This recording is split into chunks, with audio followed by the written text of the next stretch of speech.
सावधान हो जाइए भैया। पंछियों का ये विचलित स्वर संकेत है कि अवश्य कोई अनिष्ट निकट है हमारे।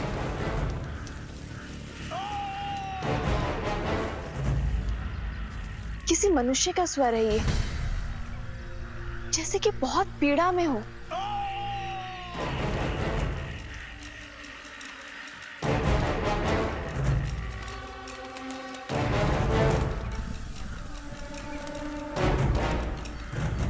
लक्ष्मण,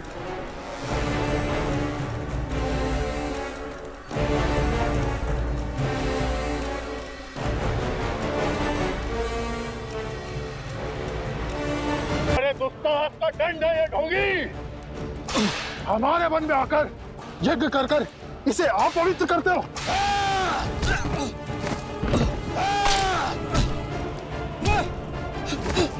अब इस यज्ञ की अग्नि में जीवित जलोगे तुम।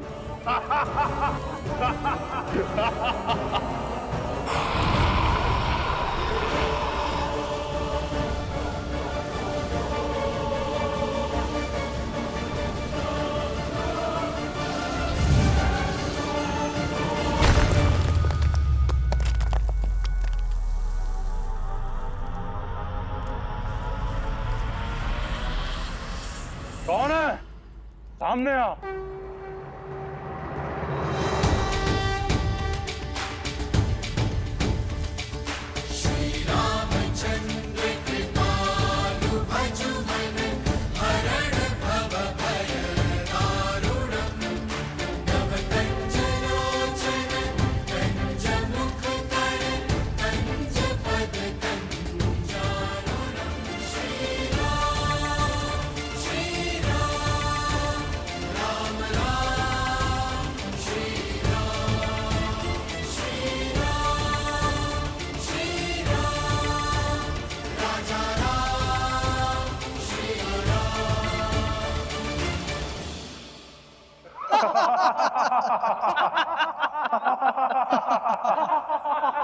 ओ, ये तो वनवासी बालक है। देखो, साथ में एक कोमल बालक और तरुणी भी है।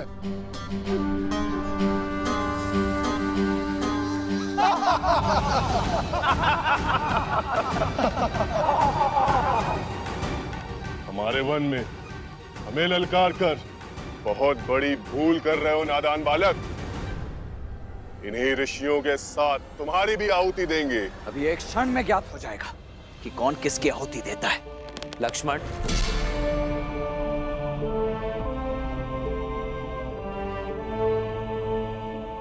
ये प्रहार केवल सावधान करने के लिए है। हिंसा या रक्तपात से कोई लाभ नहीं। मेरा सुझाव है इन संतों को मुक्त कर दो और जाओ यहां से। गंध, सुझाव में चेतावनी की गंध।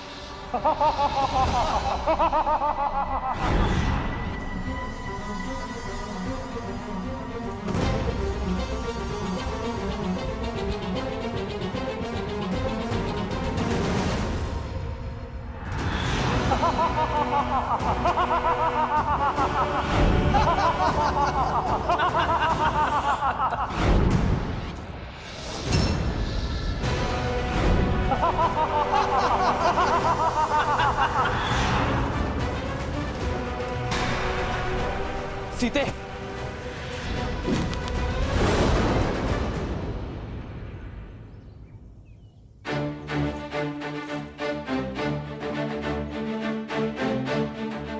लक्ष्मण, भैया, भाभी, जाओ सीता। आइए भाभी।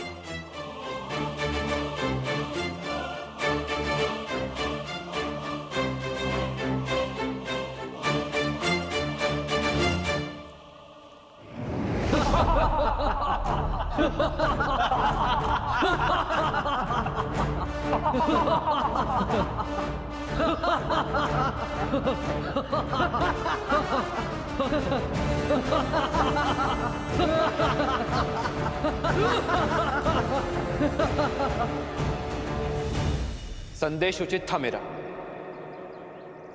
कदाचित भाषा समझनी है, भाषा बदलनी होगी।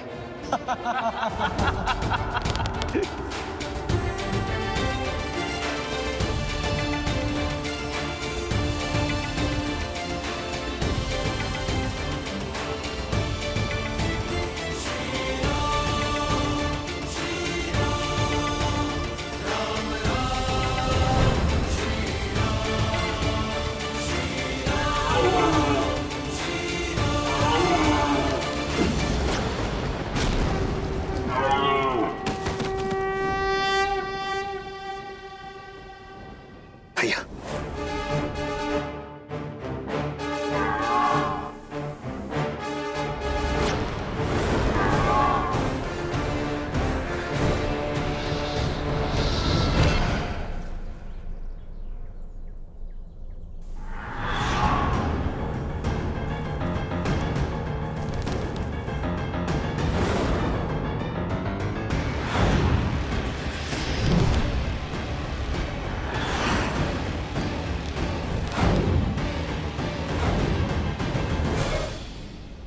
भैया, ये राक्षस तो माया युद्ध में प्रशिक्षित है। यदि हम इन्हें देख ही नहीं पाएंगे तो इन पर बाण चलाएंगे कैसे?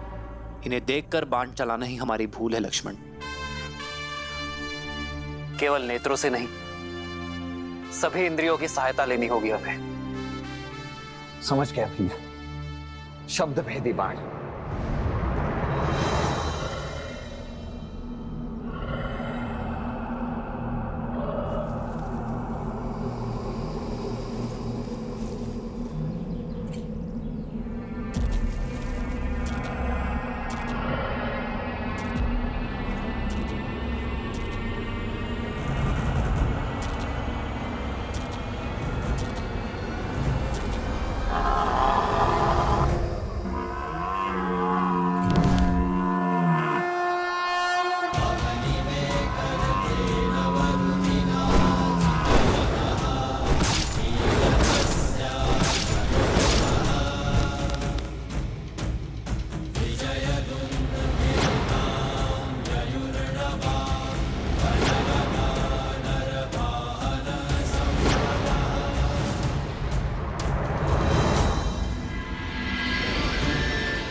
हमें इन मायावी राक्षसों के आतंक से मुक्त करने के लिए बहुत बहुत धन्यवाद।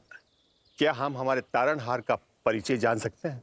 ऋषिवर, मैं अयोध्यापति दशरथ नंदन राम। राम, वही राम जिन्होंने ताड़का और अहिल्या का उद्धार किया, शिव धनुष भंग किया? जी हाँ ऋषिवर, वही दशरथ नंदन श्री राम। आज सारे तपों का फल मिल गया। यदि कोई आपत्ति ना हो, इस चित्रकूट वन में रुककर हम ऋषियों का भी उद्धार करें। हमें इन दुष्ट राक्षसों के प्रकोप से बचाए प्रभु। संतों की सेवा मेरी नियति है, आपत्ति नहीं। हम यही रुकेंगे ऋषिवर। क्या करना है जानते हो ना लक्ष्मण? जी भैया, भली भांति जानता हूं। वही जो हमने ताड़का और सुबाहु के साथ किया था। क्योंकि राक्षसों को भी विधाता ने उन्हीं पंच तत्वों से बनाया है जिनसे हम बने हैं। इसीलिए प्रत्येक जीव का अंतिम संस्कार रीति पूर्वक होना ही चाहिए, है ना भैया? शोक बिकल सब रोवहीं रानी, रूप सीलु बलु तेजु बखानी।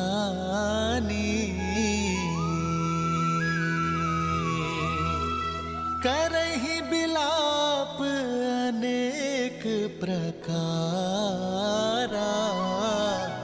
परहि भूमि तल बारहि बारा।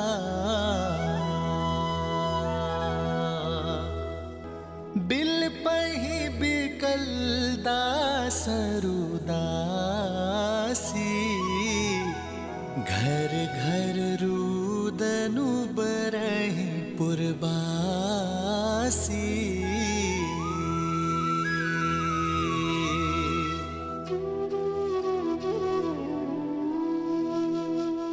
आज अयोध्या में अंधेरा है, पर रघुवंश का ये सूर्य और तेजस्वी हुआ है। मुझे गर्व है कि जीते जी और जाते समय भी मेरे शिष्य ने रघुवंश की परंपरा का मान रखा। आप आए थे तो नेमी थे, पर गए दशरथ बनकर। आपकी पहचान ये संसार युगों युगों तक स्मरण रखेगा। आजीवन आदर से आप मेरे चरण छूते थे नेमी, पर आज मैं आपके समक्ष नतमस्तक होता हूं।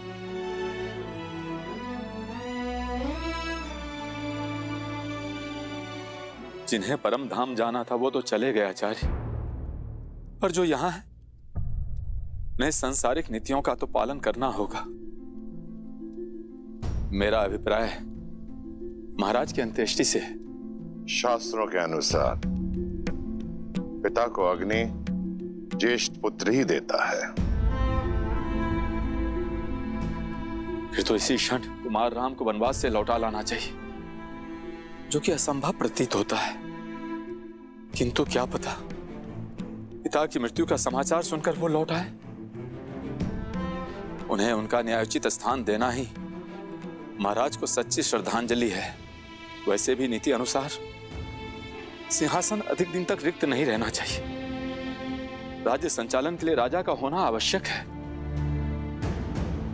जो किसी की सांसों की डोर टूटने पर वचन की डोर तोड़ दे, वो रघुवंशी नहीं हो सकता। हम किसी भी प्रकार 14 वर्ष के वनवास से पूर्व राम, सीता और लक्ष्मण को वापस नहीं ला सकते। लौटने की व्यवस्था कुमार भरत की करनी होगी, क्योंकि महाराज के वचन के अनुसार अब भरत ही युवराज है। जी, किंतु भरत और शत्रुघ्न को आने में तो कई दिन लग जाएंगे। इतने दिनों तक मृतदेह को अंत्येष्टि के बिना रखना उचित होगा। अवश्य, क्योंकि यही परिस्थिति की मांग है। महाराज का शवलेप किया जाएगा।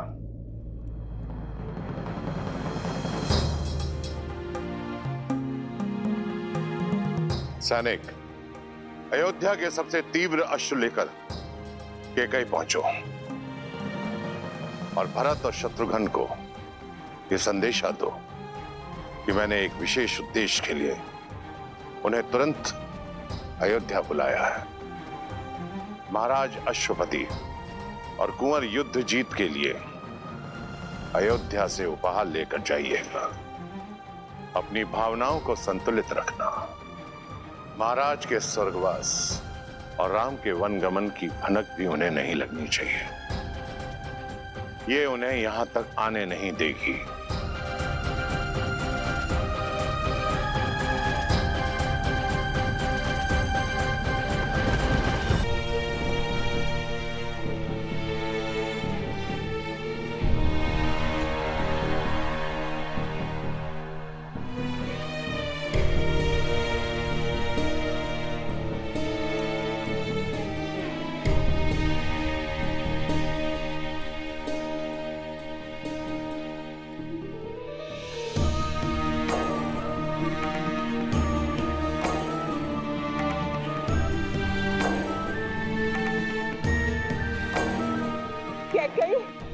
कैकई सुना तुमने? आचार्य वशिष्ठ ने भरत को अयोध्या वापस बुलाने का आदेश दे दिया है। इसका अर्थ समझती हो? मेरा भरत लौट रहा है। अयोध्या का होने वाला राजा लौट रहा है।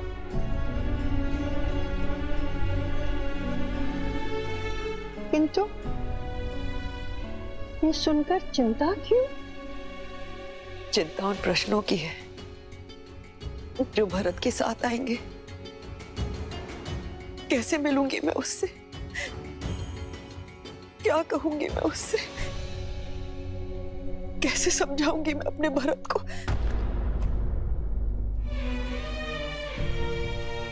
मंत्रा, भावनाओं के ज्वार में आप, मैंने कहीं कुछ अनुचित तो नहीं किया ना? अनुचित नहीं मेरी पुत्री कैकेयी, तुमने जो कुछ किया अपने भरत के लिए किया, उसके अधिकारों के लिए किया। किंतु अचानक ये क्या हो गया? क्या तुम अपने पुत्र को अयोध्या का नरेश बनते नहीं देखना चाहती? प्रश्नों की चिंता करोगी तो भरत का भविष्य खो दोगी कैकेयी। क्या तुम नहीं चाहती कि भरत अयोध्या के राज सिंहासन पर बैठे?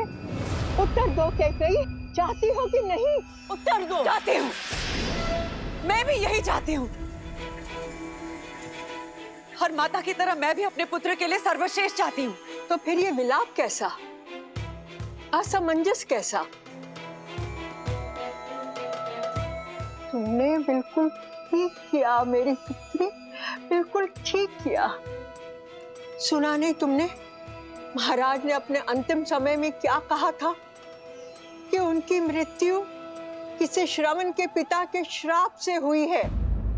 तुम उसका कारण नहीं हो कैकेयी, किंतु अभी बहुत बड़ी परीक्षा शेष है। भरत के लौटने पर अपनी भावनाओं में मत बहना कैकेयी, संयम रखना। तुम्हारा मार्गदर्शन न केवल भरत का बल्कि पूरी अयोध्या का मार्ग प्रशस्त करेगा। किंतु महाराज का दाह संस्कार? पुत्र के बिना कैसा दाह संस्कार? महाराज के शरीर को तेल और औषधियों से लेपा जा रहा है। इसका अर्थ समझती हो कि भरत ही आकर उनका दाह संस्कार करेगा। समझ रही हो ना कैकेयी? कहीं ना कहीं पूरी अयोध्या ने ये स्वीकार लिया है कि उनका प्रारब्ध। नाव भरी नृप तनु राखा, दूत बोलाई बहुरी अस भाषा।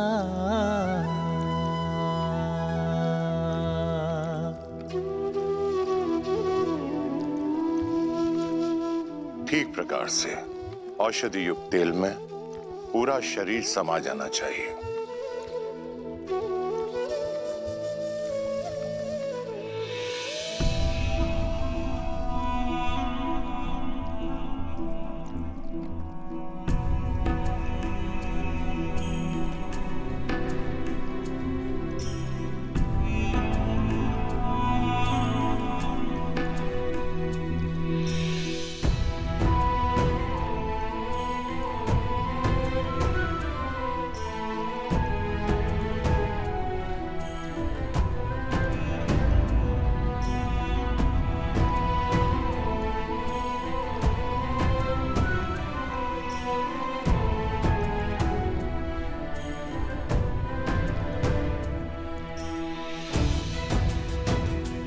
आपके दोनों वचन तो पूरे हो गए हैं ना? तो अब यहाँ पे क्या लेने आई हो? क्या अपनी लज्जा भी अपने पुत्र के साथ मायके भेज दी है? शांत हो जाओ सुमित्रा, शांत हो जाओ। क्षमा कीजिएगा दीदी, किंतु अयोध्या के प्रारंभ में ये पीड़ा नियति ने नहीं, कैकेयी दीदी की कूटनीति ने लिख दी है।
जियन मरण फलु दशरथ पावा, अंड अनेक अमल जसु छावा।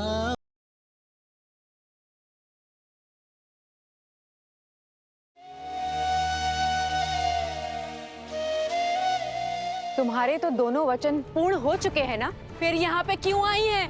मैं केवल एक बार महाराज को। जाइए, ले जाइए इसे और भरत के शीश पर इसे सजा दो।